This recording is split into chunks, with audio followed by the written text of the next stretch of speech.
We're going to take a quick look at PhysWiz, my new Unity project. So, PhysWiz is a game where you play as a wizard and you inherit the magical power to control little physics objects in the world. So, you can see right off the bat, you're in a world with a bunch of objects. They're all moving around, interacting with each other, and you can move the camera around. I really just find it kind of a nice, or like a little funny little jab that you're just allowed to move the camera just wherever you want. It's like there's nothing over here, but if you want to move it over there, you can. I just, you know, silly little thing that you're allowed to do. Give the players some freedom. And then you can see if you click on the object, these blue ones, they'll follow your cursor, kind of. I plan on adding a visual to this that makes it a little bit more obvious what's actually going on. But for now, that's just what it looks like. And this, same deal. All blue objects behave that way. And then red objects, you click on them and they vanish. The green objects you can't interact with at all except just to push them with other objects. So anyway, let's play. And then that moves your camera down very cleanly to the save select screen. You see 5 saves are available. This screen actually doesn't do anything, so this is kind of a dead end right now because I haven't really implemented saving. But there's this really cool settings screen. You can look at all these brilliant settings that I've implemented in my game, such as, and then we also have the quit game button, which you'll notice doesn't actually do anything because it doesn't, well, okay, you're in the Unity editor, so it won't actually quit, but if you're in a real game, it will. Um, so after you are done with the level select screen, or not the level select, sorry, the start screen, you're gonna go from the start screen, you're gonna hit play, then you're gonna go down over to the save select. So, there we go. Save select. And then eventually you'll get into your save. You go to the level select. And you can see there's challenge mode and time trials, but right now you're not actually allowed to click these blue objects. You'll be able to once you beat the entire game, all 60 levels. You have to beat them in order, but right now I don't have any saving, so it wouldn't really make sense to not allow you to just play all of them at once because you can't save. Kind of unfair. But I haven't programmed any challenges or time trials, so those are just going to stay locked till I do that. And then I guess I'll relock them to work with the save system when the save system actually exists. So you go into your first level, blue. You can see it introduces you to the idea of the blue square. If you drag your cursor off screen, as you saw just there, you drag it off screen or you drag it too far away from the middle, it lets go automatically. And then if you drag it over to this little thing over here, starts going. And if I click on it again, try to like, well, I can just keep it in here. It won't let you. So you have to let go for it to actually tick. And then it's fine if it's on the edge as long as it's touching. And then eventually you win. And I haven't programmed winning yet, but the idea is sits in here long enough, you win, then you'll be allowed to go on to the next level. Now it's got this big green block, and you might think, okay, I'll just take the blue block, move it in there. But it doesn't work. So later on, I plan on adding like a little dialogue thing that'll help the player understand what's going on, because maybe they'll drag the cursor off and they won't realize, like, oh, I can't drag it outside of this area. Like if I drag it out of the box, it'll stop. But they might not realize that, so the head wizard will tell you. And then this box is really heavy, man. Not realize I made it this heavy. Anyway, so you gradually push the box, and the wizard will tell you you have to push the box into the little gray zone at the end. I guess the light gray zone at the end, because the whole background is gray, and then there's the black, which I guess is a shade of gray. But the light gray zone turns purple. Beautiful purple color. So when you beat that, you can move on to the next level, which has this big red object. If you just try to push the green object like you did in the last level, it's really not going to move anywhere. Even if you put your cursor all the way to the end, if we put it all the way at the back and we move it all the way to the end, that red block is not moving. So it is actually possible to beat this level without deleting this red block. But you might get into something like this where it's like, oh, what am I gonna do? And the blue block isn't doing anything. Actually forget how you beat the level without removing the red block, but there's a way to do it that I found earlier. But the idea is you get rid of the red block, and then you can just sort of push the green block into the exit, or the little trigger. So that's level 3. And level 4 introduces the idea of ice. So right now it's just called white. But this white little sliver on the bottom is actually ice. So you might notice how in last level, the big red pillar did not move, even with pushing on it as hard as I could with the blue block. But in this level, I'm moving 2 green pillars with almost no problem. And then you have to get both of them into the exit for it to start, uh, for it to turn on. And then it has to be active for a certain amount of time to trigger the win. And that is programmed as it stands, but it is not, it doesn't do anything when you win. So it doesn't like play a sound or show the like level exit screen.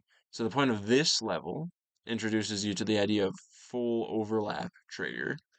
So you saw just there, I mean, you might not have noticed it, so I guess I can play it a little bit slower. That was like the ultimate speed run strategy that I just did there. But like if I just kind of push it in, it's not doing anything. Even though the green is touching the trigger, it's not triggering the trigger, it's not active.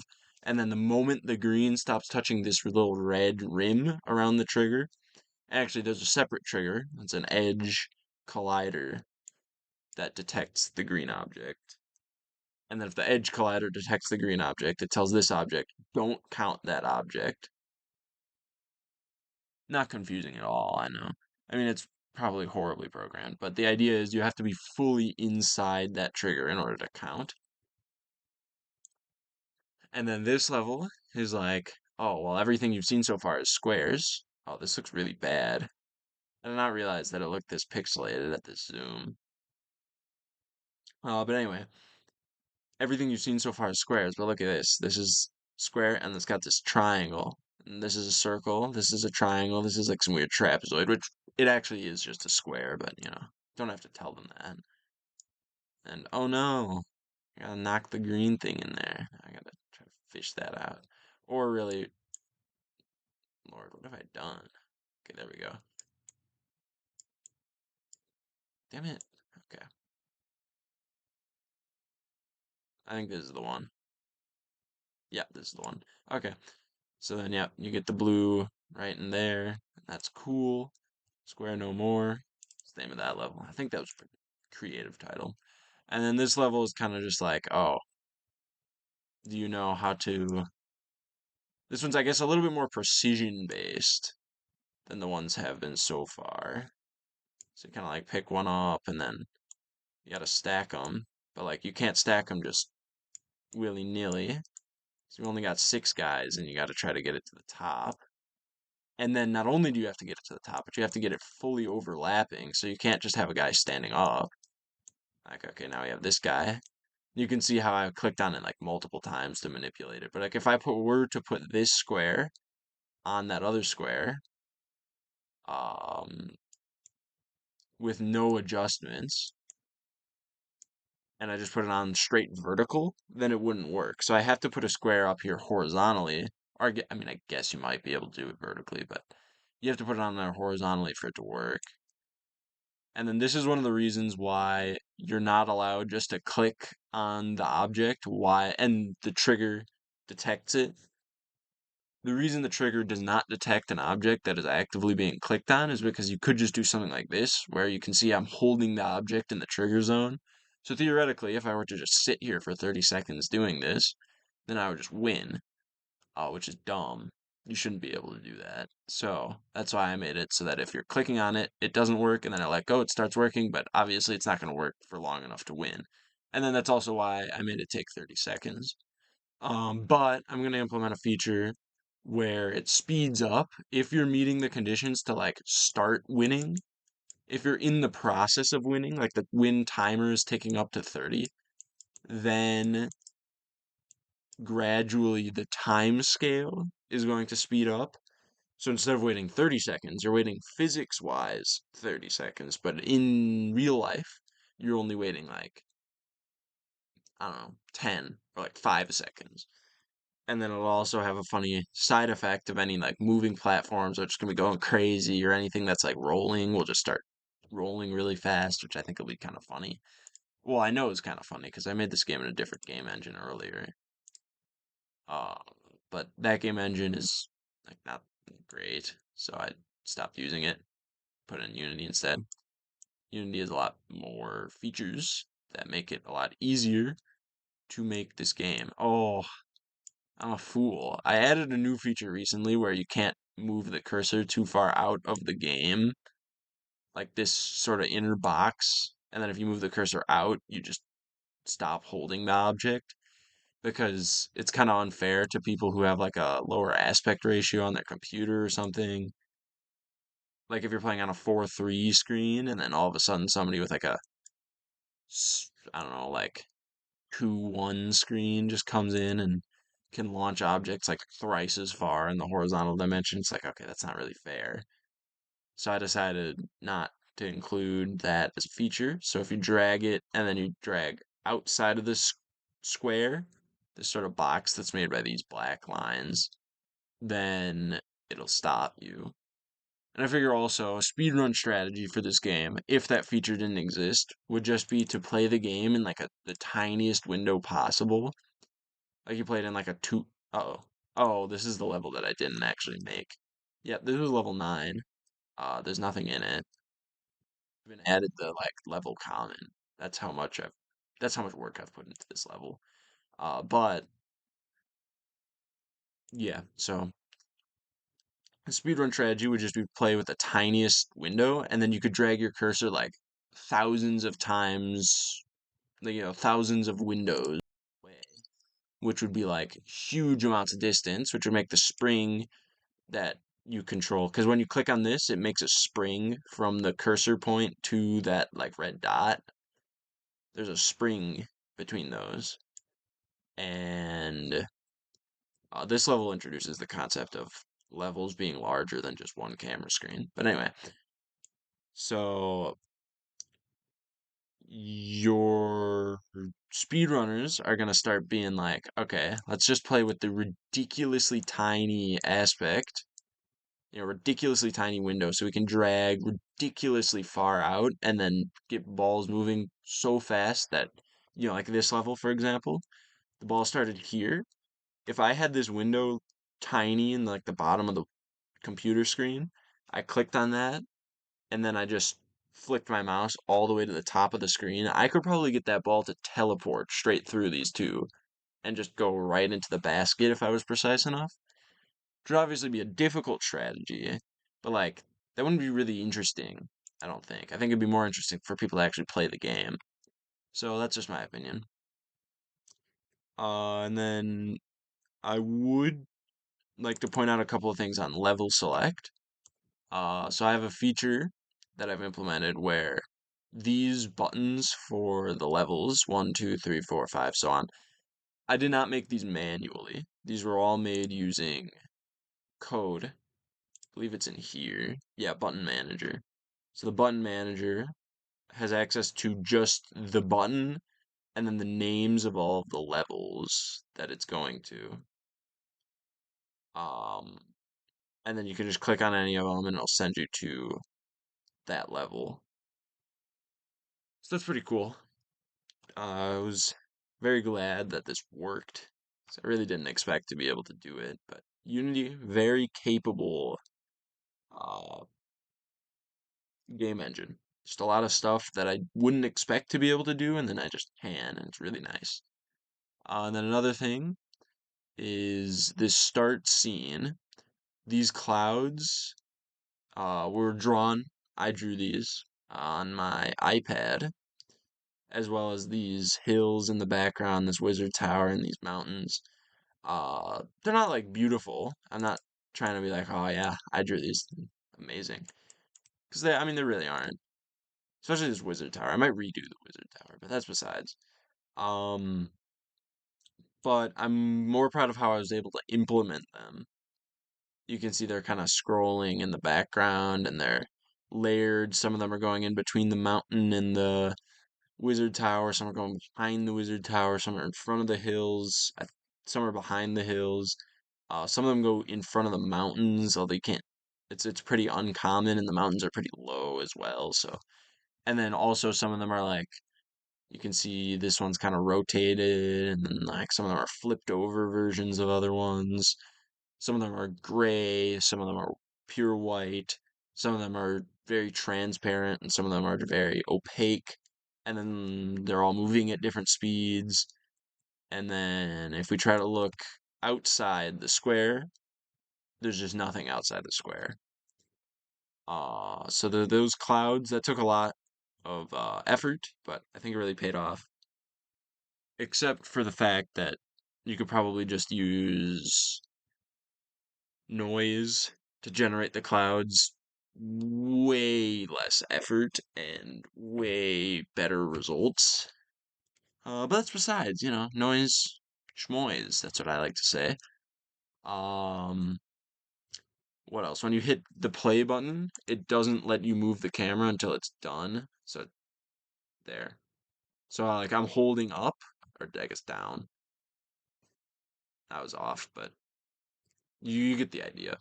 And then also all of these objects that you see, all these blue, green, and red objects, are generated completely randomly at the beginning of this. So if I click, you remember what it looked like last time? This is what it looks like this time. And it's kind of interesting to see like, these objects are all holding themselves up and they're not falling down. But then if I click on this, then they all kind of collapse into this void. And then those collapsing cause this to collapse over here. I mean, physics. And then we go, and then, now it's got a completely different set of objects. And you can click on all the red ones and make them disappear. You can click on the blue ones and make them fly around. Um, Look like I got this blue one.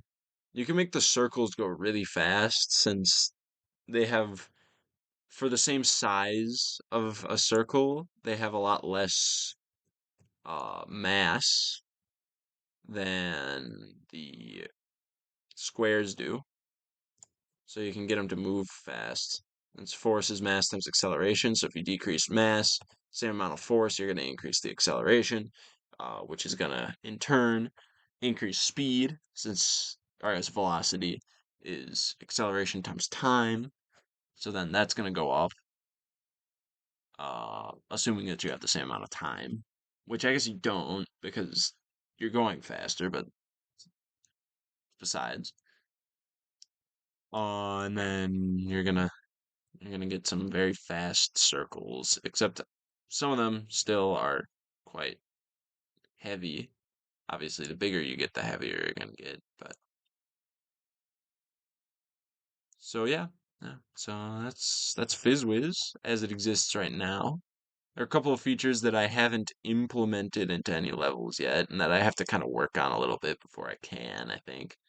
Which is I have some of them in this test level where you can put an object in here and you can see this object is kind of going transparent and solid. And then while it's, oh, well, let's get it while it's, no, okay, okay. Let's get it while it's transparent. This isn't working very well. Let's just push something else through it. Right.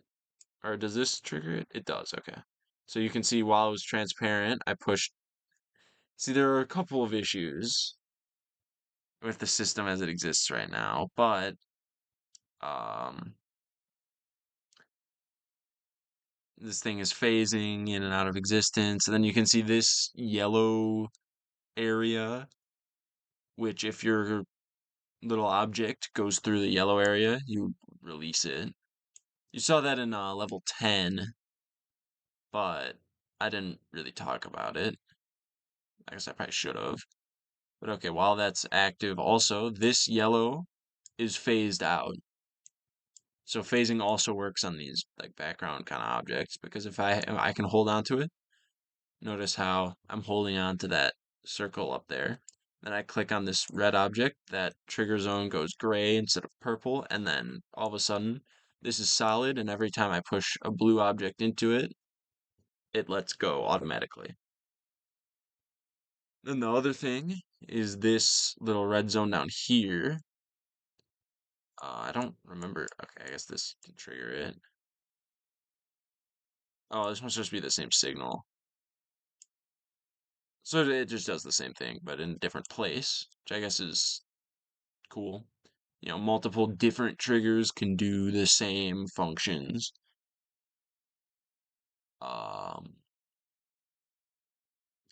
which will probably come in handy at some point. But I don't have any ideas for how to really use that right now, so I'm not going to.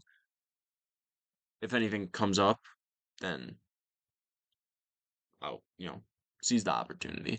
And actually, this signal system is how the wind system works. So in all of the levels that I've showcased so far, there's only one of these like triggers, these gray zones that then turn purple. But in the future, there might be multiple. Might be something where it's like you have to get one ball into one and then one ball into another. And then only when you've done both of them does the wind timer start ticking and then time speeds up and then you hit your 30 seconds and it'll play the little fanfare. I've composed a little track for when you win, and I need to compose more songs for when you're just playing the game. I don't know if I'm gonna have any sound effects. Probably won't really need them. Don't really know what I would use them for, but music is definitely gonna be in the game because I like making music, and I guess people like listening to music when they're playing game. Prefer a game to have music over it just being completely silent. I mean, it is kind of weird. Even right now, I just have to keep talking because if I stop talking, then there's just no sound. Or maybe my computer fans. I don't know if my mic picks up on that. But yeah, so that's just a quick little rundown. Definitely quick and definitely little and definitely not. Let me check the time. 23 minutes. Nope, whatever. Of PhysWiz. Short for physics wizard. But yeah, so where it's at, got a lot of where it's at, some of where it's going, some of what it wants to be. Um, get a glimpse of just my creative processes, get a glimpse of what I've been doing. You can look at my artwork a little bit. You can look at my, I don't know, game design, my ideas, kind of all splayed out in this silly little idea that I had at the end of last summer, and I tried to make a game in about a week, and I got the mechanics down, but I was originally planning to have 72 levels in the original thing that I made in Gdevelop, was the old game engine, and I did not do that. I didn't even get close, and there are some features in that that I do want to port that I haven't yet ported to this version. Some features in this version that I need to fix. Some features in this version that I need to actually use. Um, but it's going well. It's a fun little thing to do on a Saturday night. But speaking of little things to do, I have to go clean dishes and table and the cat litter and what have you. 'Cause my brother is at a birthday party. So, see you in the next one. Bye.